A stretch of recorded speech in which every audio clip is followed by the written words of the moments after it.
On today's episode of Locked On Canucks, we take a look back at the Young Stars tournament that just concluded, and I give you guys the players that I was most impressed with.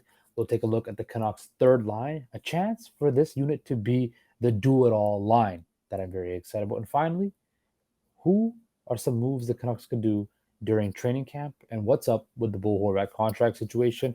It is Locked On Canucks, and it starts now.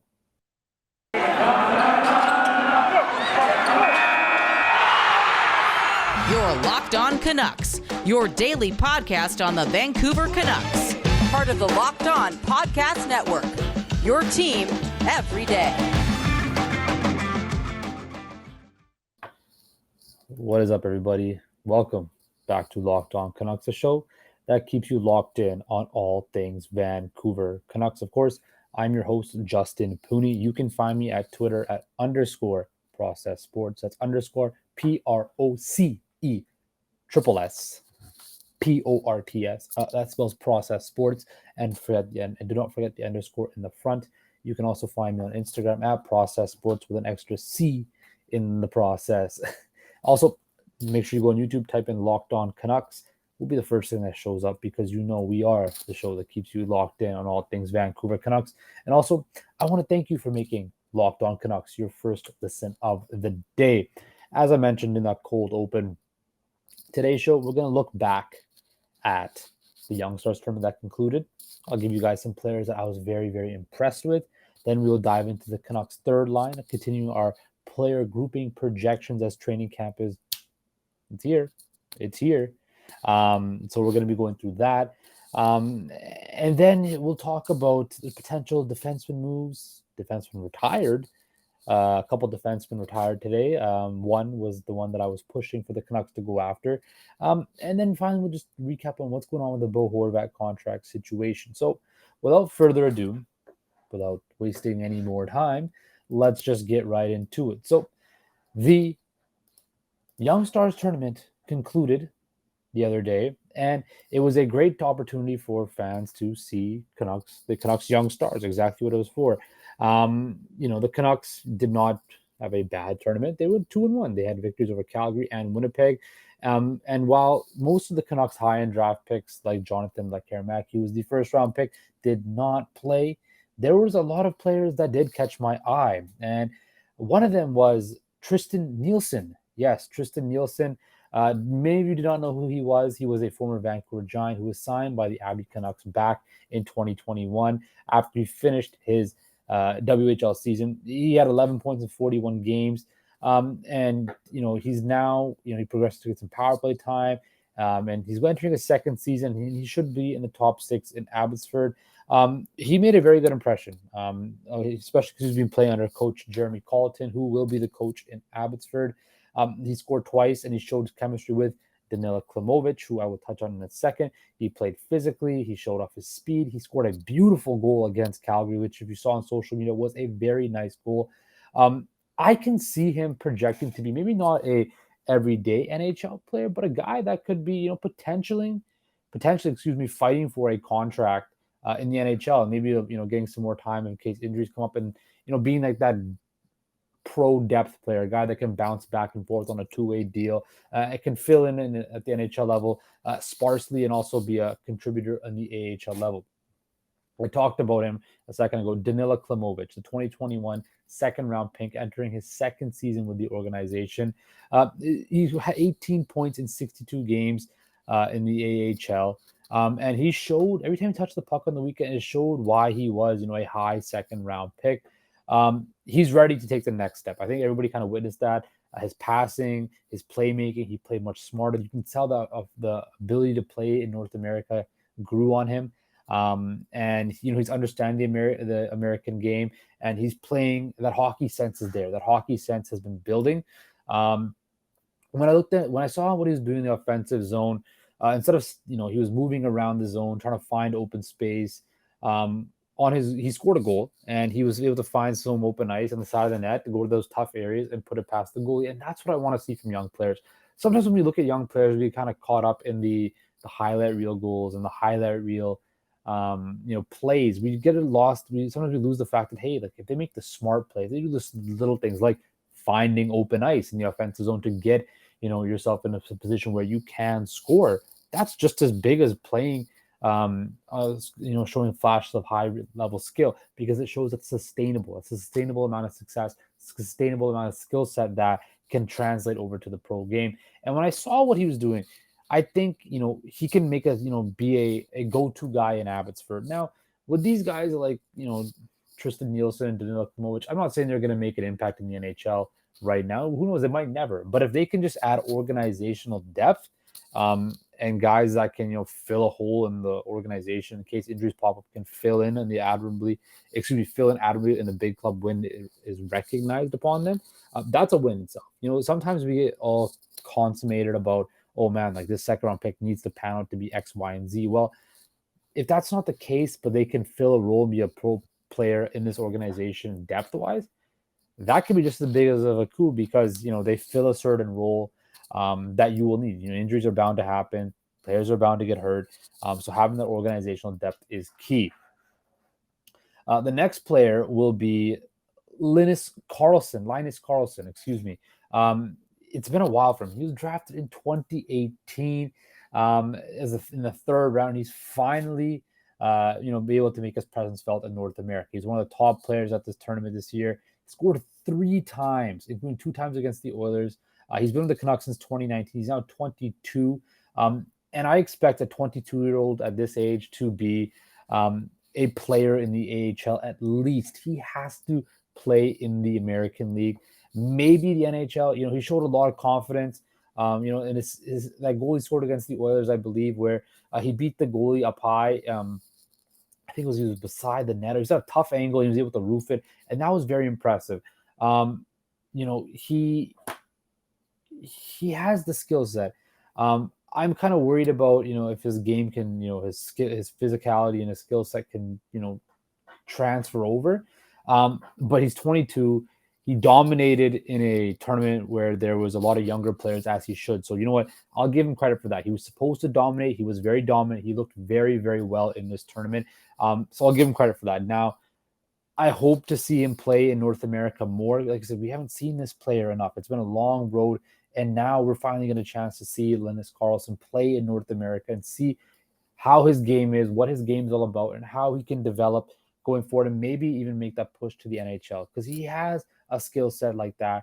But I want to see what he can do in Abbotsford. I want to see how he grows in Abbotsford and how he can, adjust to the North American League. That's a jump from Europe to North America. It's a jump, and it's hard for young players to adjust. But the player I was most excited to see, and the one I was most impressed with, who didn't he exceeded my expectations, was Arshdeep Bains. Of course, the Surrey product.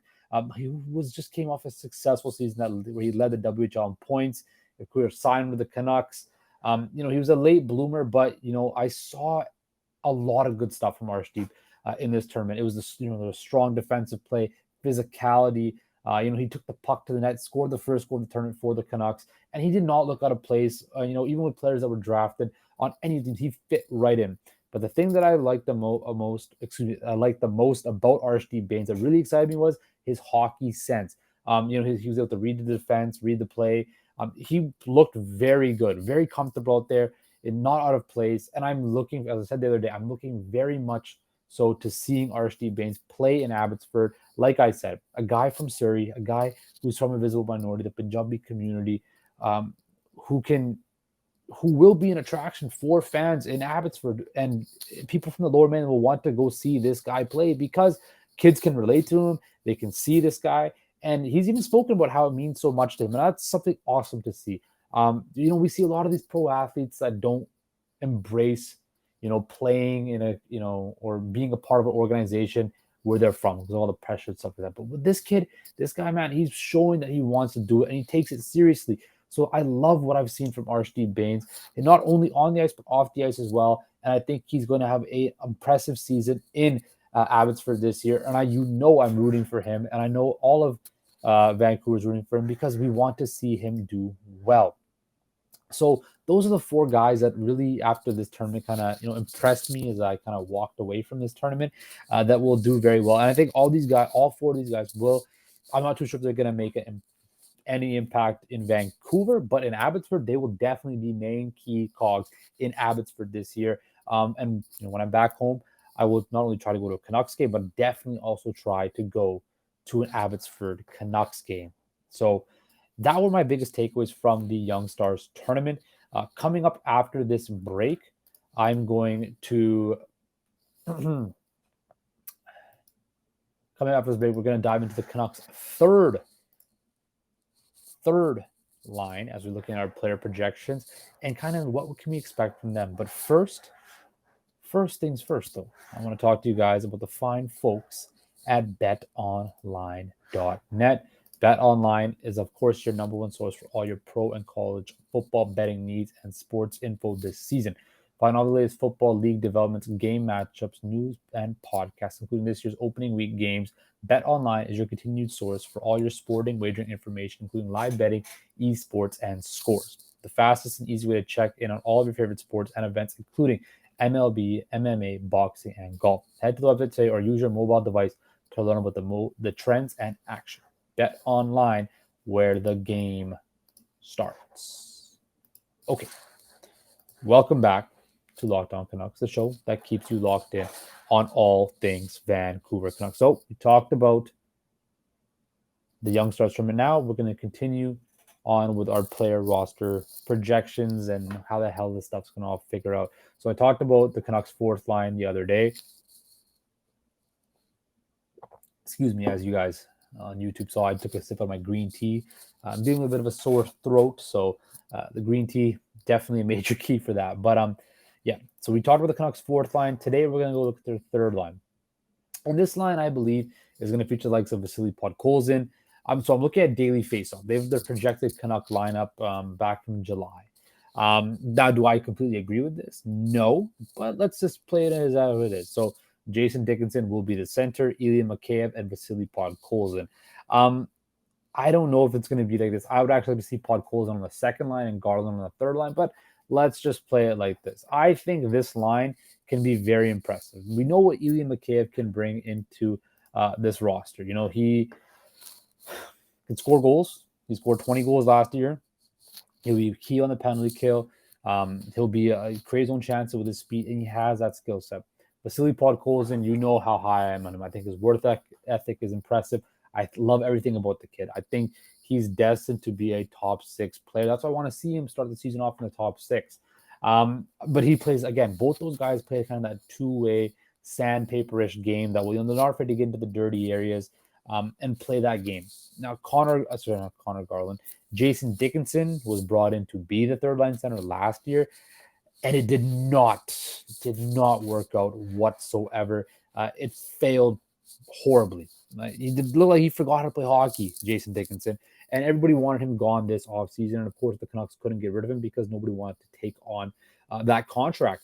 But when I look at Jason Dickenson, if he can stay healthy and just play serviceable minutes, just win some faceoffs, kill some penalties, and that's it. And let Mikheyev and Podkolzin do their thing in the offensive end and on the defensive side. If they can just do that, they have a chance to be very, very good. I think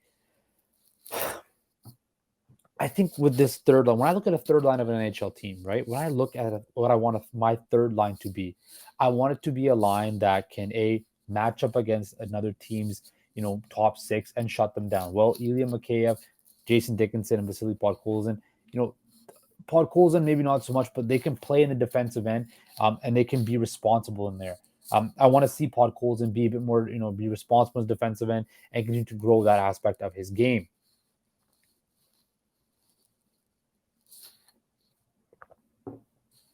Excuse me. I want to see him take that step, not only on the defensive side, but just continue to round out his game, the full 200-foot game. So when I look at my third line, I want them to be able to match up against another team's top six, have offensive zone time, which these guys have some skill to put the puck in the net, because we know, as I mentioned before, in this NHL, you need four lines of players that can score or produce. And two of those three guys, at least I believe, in Podkolzin and McCabe will be able to produce. Now, even if you drop Connor Garland down to the line, I love Connor Garland's game. He plays that kind of junkyard dog type of game that I think it will work very well with Ilya McCabe and Jason Dickenson. I actually think you put Podkolzin on the second line with Horvat and Kuzmenko, and you rock it out with Dickenson, Garland, and McCabe. That would be a very good line because Garland plays that sandpaper game. McCabe's got the speed. Dickenson can be a responsible center if all goes well. That's actually my optimal third line. I think that could be very, very, very solid third line. A line that can chip in offensively, can be responsible defensively, and can also be a bit of an agitator with the Connor Garland factor and piss other teams' top players off, which is very critical in my opinion because I know people don't like the whole trash talk thing and get under people's skin, but that is a very big part of gamesmanship. And if you want to win games, I mean, for me, like when I used to play hockey, I was a guy that used to, I needed to get under the other team's skin to fire me up because I know that's what made me play harder. Now, people might say, well, that's not the wrong way to think about it, but that was just the way I was, right? So when I look at that third line, the whole fourth line was revamped, right? This third line, I need to see a bounce back season from Jason Dickenson. I need to see it because whether he likes it or not, or fans like it or not, he has to play an integral part in this roster because he's going to be getting a lot of minutes. Now, could we see Curtis Lazar step up? We could, right? I want to see Dickenson first. I'll give him that opportunity, but if I'm Bruce Boudreau, I have a short leash on him, and I'm not afraid to drop him down to the fourth line and put Curtis Lazar up if Curtis Lazar deserves to move up in the lineup. So we'll see what shakes out with this third line. Again, whether it's Garland and McCabe or McCabe and Podkolzin, or even Garland and McCabe and Podkolzin, whatever they do, I think there's a lot of options there on the wings. The key is Jason Dickenson, though. He has to be the Jason Dickenson in Dallas, who was a solid third line center. If he can become that and return to that form, the Canucks will be okay down the middle in that front. So we'll see. Training camp is going to be, preseason is going to be interesting to see how this stuff pans out. So let's see how Bruce Boudreau does come training camp and the first couple scrimmages and how this thing will shake up. But coming up after this final break, I'm just going to touch on a few news and notes from around Canuckland, including Bo Horvat's contract extension. And could Ethan Bear be an option for the Vancouver Canucks? Welcome back to Locked On Canucks, the show that keeps you locked in on all things Vancouver Canucks. Before we finish the show today, I just want to say I'm kind of upset. Now, this morning, PK Subban announced his retirement from the NHL, essentially killing all the PK propaganda I was spewing about bringing him into Vancouver. Of course, I thought if you got a PK Subban that was highly motivated and highly ready to play, then, I think you would have had him there. Now it's clear, he probably wasn't going to get a contract that he wanted and he thought he was deserving of. And let's face it, he's got the personality for media. So he probably took the money and will be on ESPN or TNT or something down south and thrive at it. Like I said, PK Subban, Norris Trophy winner, it's electric player in his prime in Montreal, and in Nashville in the early years. A great player. Kudos to PK. I don't, as much as it pains me to say, kudos to Zdeno Chara on a great year, retiring at the age of 45. Who can remember, the captain of those Bruins back in 2011 that defeated us, and he hoisted the Stanley Cup at Rogers Arena, the first man to hoist the Stanley Cup in Rogers Arena. Yeah, that still hurts. But kudos to them. So what is next for the Canucks in the defense corps? PK Subban has now elected to retire. Nils Lundqvist, of course, is no longer available. He was traded to Dallas. So Ethan Bear, and apparently the Canucks are definitely interested in Ethan Bear, the former Edmonton Oiler, who is now in Carolina. There looks like he's on the move to be traded. And people now are wondering what's it going to cost. He was the 124th overall pick in 2015. He showed glimpses of being a top four defenseman. He's a bottom role guy. I like his game. It's decent. He's not gonna go nuts with the points, but I think, if he can play a solid defensive game, that could be something that, the Canucks can do. He's only 5'11", so he's not physically massive, but he can help out a defense core. But what will it cost the Canucks to get him? Right now his contract is on the books for $2.2 million. After he will become an RFA, it's a little bit much, a little bit much for a bottom line defenseman, but it might be something to consider. Could it be a trade where we give, the Canucks give up a guy like Niels Höglander, we sell low on him, but he's still just 21, and he had a good rookie year. He had a bit of a sophomore slump. I'm not too willing to give up on Niels Höglander just yet. Yes, he did clash with Bruce Boudreau, and he's not on the top 9, but I want to see what he can do. I want to see what Niels Höglander can do. There was the Jason Dickenson or Tanner Pearson thing. That would be more inclined to do. Like I said, you can probably move Curtis Lazar up. And the money's pretty much the same. Dickenson would be an extra $400,000. So it would be interesting to see how that would work out. Tanner Pearson, I don't know if they want to take that $3.2 million cap at Carolina for Tanner Pearson, a guy who's, I don't think is going to be playing that much in Vancouver this year. So do I think Ethan Bear is a possibility? Absolutely, but it's going to be what cost. Now, if it's Niels Höglander, I would want something added to that from Carolina's side, because Niels Höglander is still a young player with some upside. Dickenson, Pearson would be more inclined to do something like that. Again, but I don't know if Carolina, they're not a dumb franchise. I don't know if they want to do that. So we'll see what transpires over the next couple of days, and if the Canucks are really interested, and we'll make a move for that. But let's finish up on Bo Horvat, where Elliot Friedman said they are not close on a deal, but that doesn't mean much. Of course, the Canucks and JT Miller were nowhere close, and a few days later, a deal was done. Friedman even said that the Canucks could basically get this deal done right away if they wanted to. He said he does believe that the Horvat contract will be more than $7 million per season, at the very least, if not over $8 million, which kind of shocked me, because I don't know. I didn't think Bo Horvat, now he is 2 years younger than JT Miller, who just got $8 million. I don't think Bo Horvat's going to get $18 million. I think that's more, his agent putting something out there or something like that.